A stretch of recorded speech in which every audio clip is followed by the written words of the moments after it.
Street Online! What's happening, fam? Lando here, and we are doing this thing today, and every Sunday, really. So, if you never joined us before, that's a bummer, but you're here now, so awesome. And what is better than this is Upstreet Live and in person. So if you're ever in Georgia, come check us out. Anyway, I have a sitch at school that I'm gonna need some advice about. Basically, it's like I need courage to do something that I know I should do, but yikes, it might cost me some friends. And luckily for me and you, that's what Upstreet is all about this month. Courage. So yeah, I'm really glad I'm here for this. I'll fill you in just a second. We gotta get this thing over to Caleb, who definitely has courage to do some things that even I think are crazy. So check this out.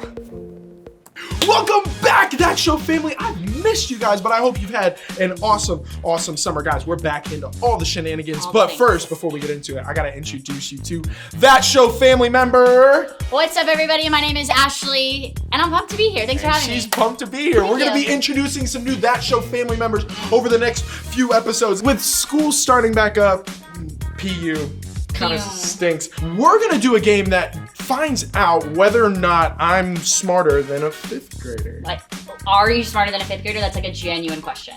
I'm asking. Let's find out.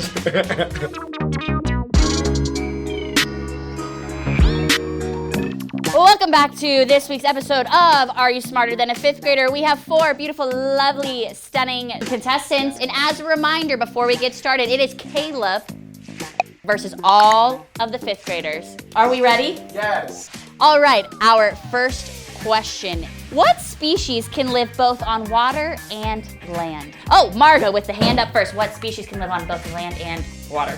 An amphibian. Yes, an amphibian. I'm gonna give it to you. Good job. That was a hard word. History question. The first atomic bomb attack was on which city?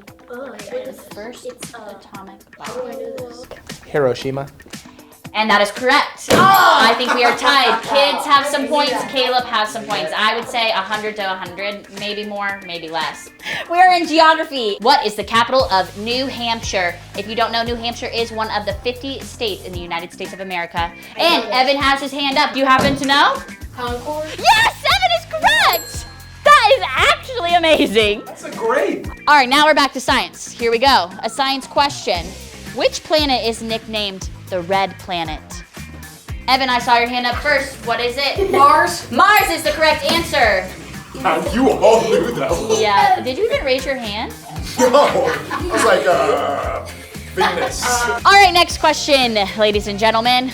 The modern day city of Istanbul was known by what name in the 13th century?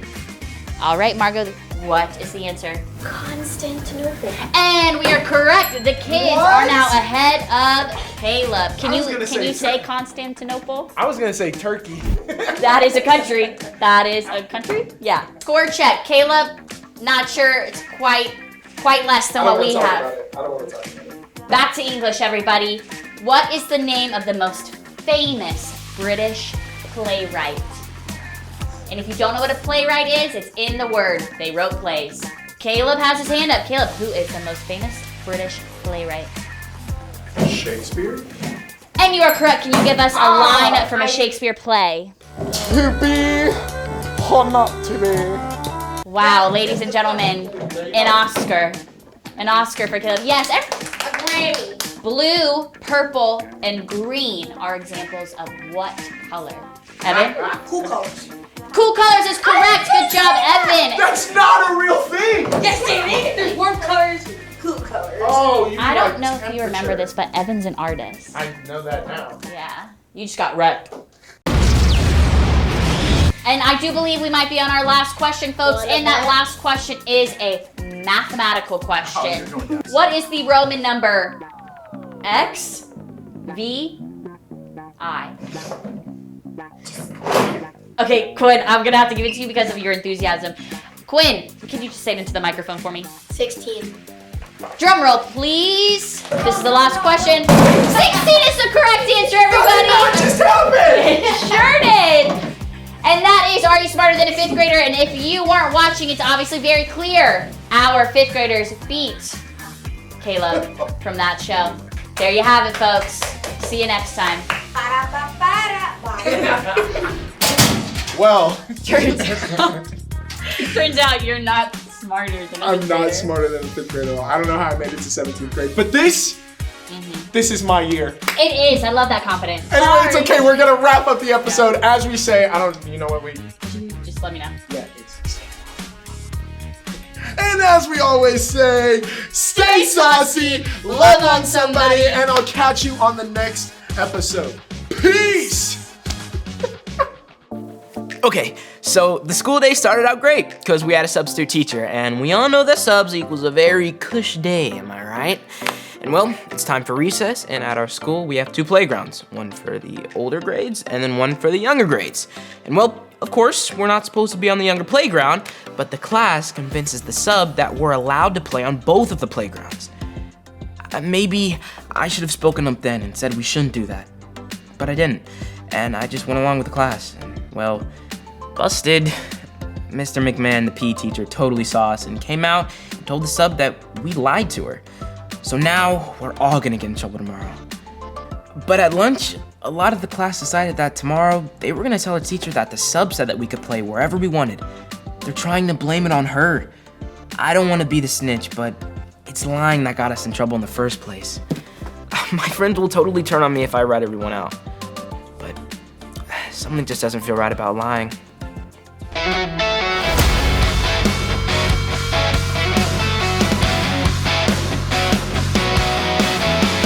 Courage.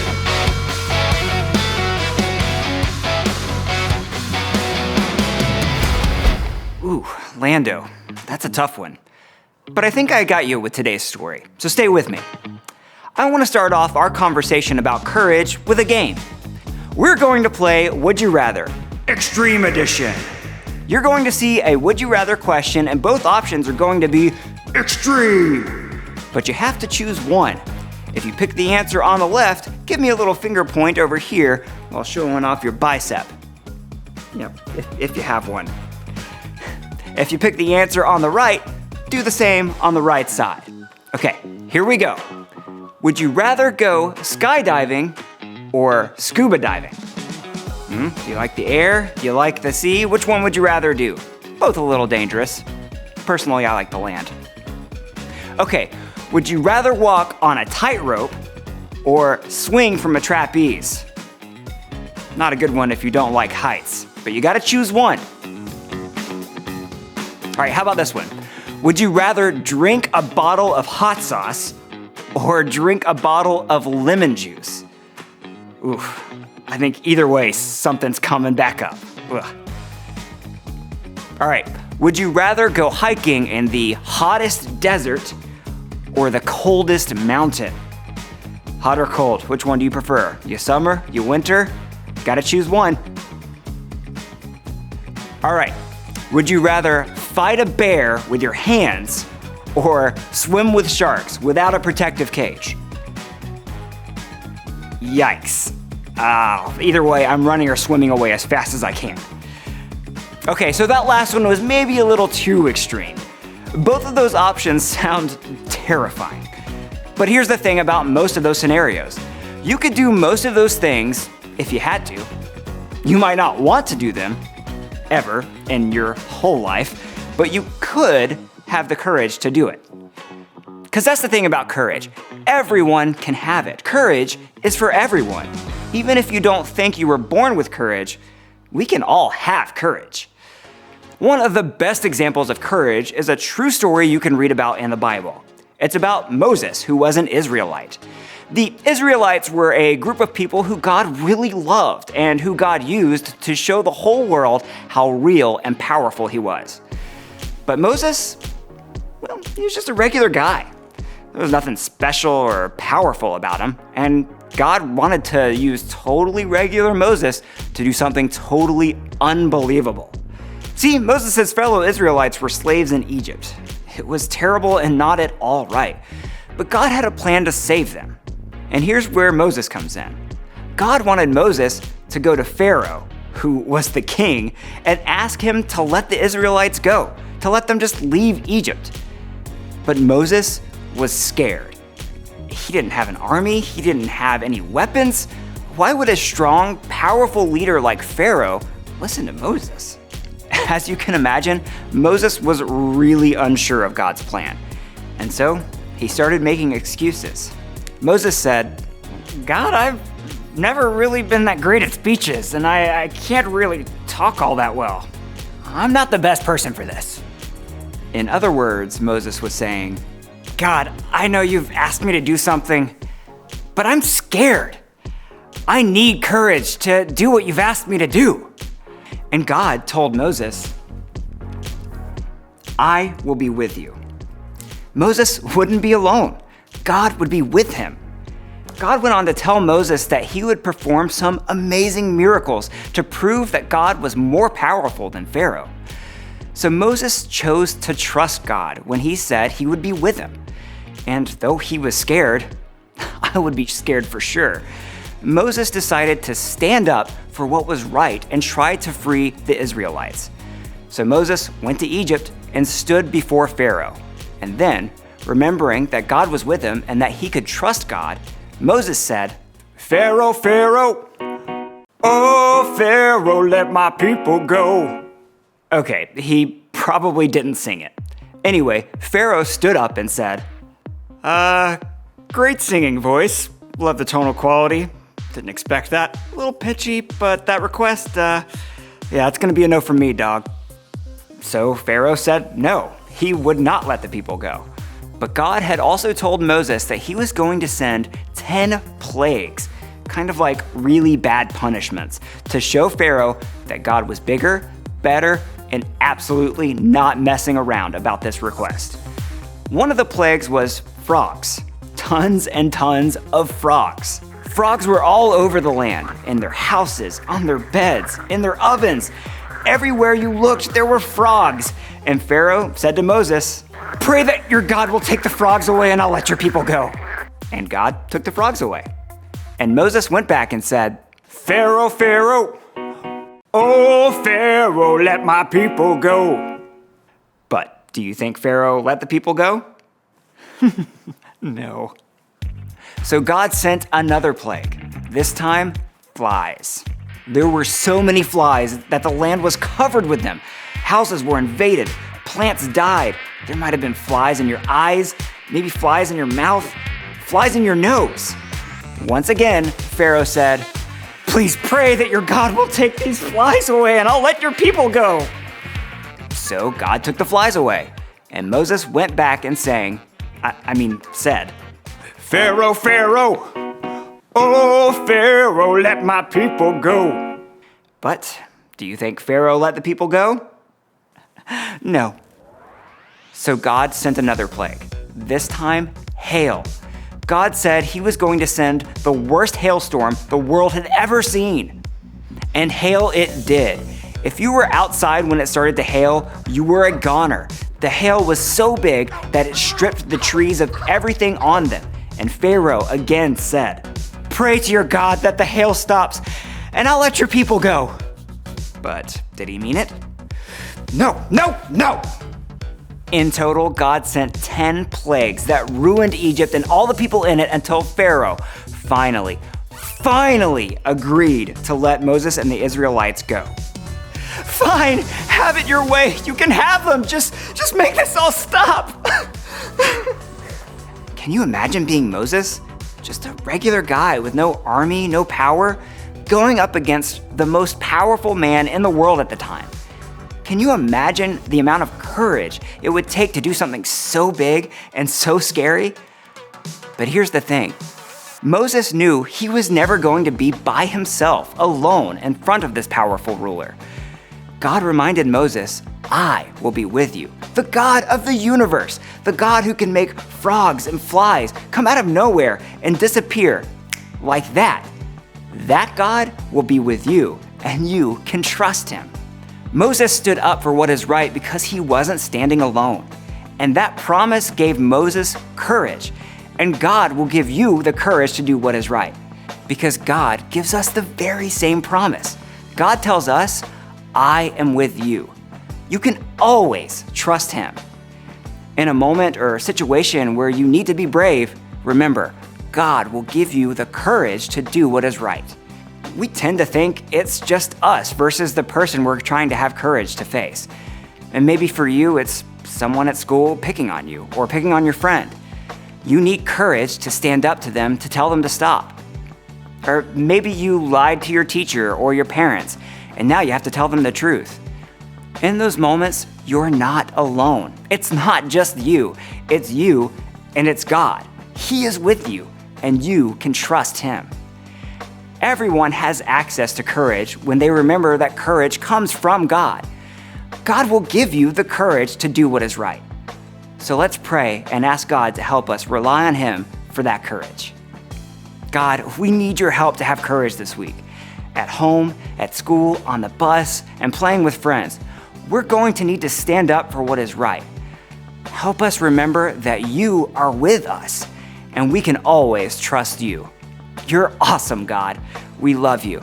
Amen. Be strong and courageous. Do not be afraid. Do not be discouraged. For the Lord your God will be with you wherever you go. Joshua 1:9. Be strong and courageous. Do not be afraid. Do not be discouraged. For the Lord your God will be with you wherever you go. Joshua 1:9. Whoa. Okay, so I'm definitely not dealing with a pharaoh, although my teacher does have pictures of herself in front of the Great Pyramids. Is she a pharaoh? That's not possible, right?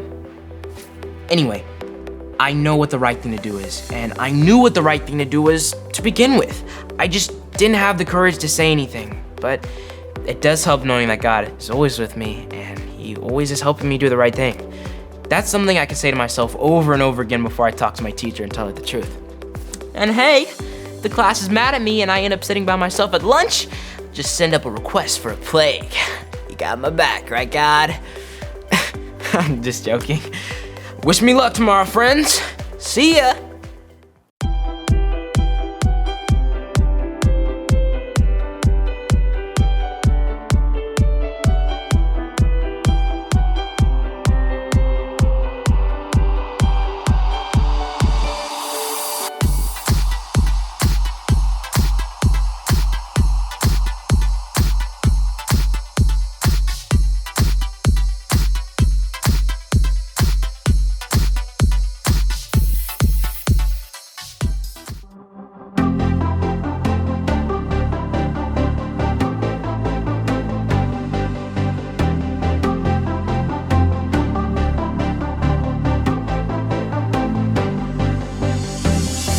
Night, rain or shine, no matter what comes in this crazy life, I know you'll be here with me, faithful every day. You are all I need.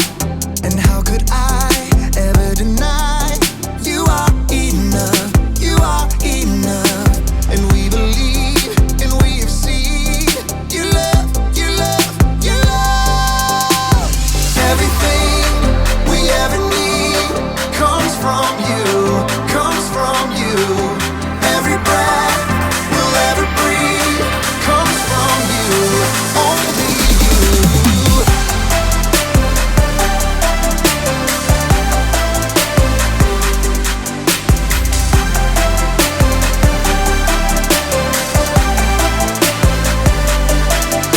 You're all I need, you're all I want. You're always by my side and you make me strong.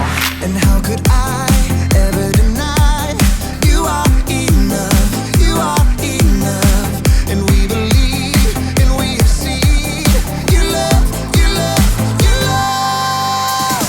Everything we ever need comes from you, comes from you. Every breath we'll ever breathe comes from you, only you. You give us everything good, perfect. You give us life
us.